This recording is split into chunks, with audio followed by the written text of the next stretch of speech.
Andrea Brillantes, deadma sa issue.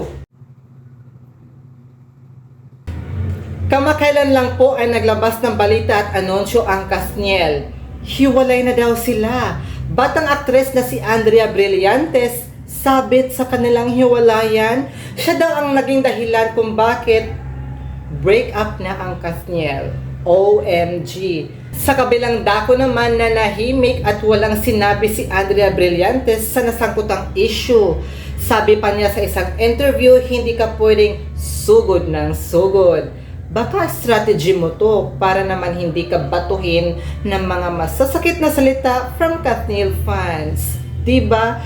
Baka strategy mo to at baka sa susunod na buwan, kayo na naman ni Daniel Padilla ang may revelation at pasabog at malaking anunsyo na kayo na. Ay nako. Mga fans ni Daniel at Cass, anong masasabi nyo about Andrea? Makati nga ba? Kayo na ang humusga!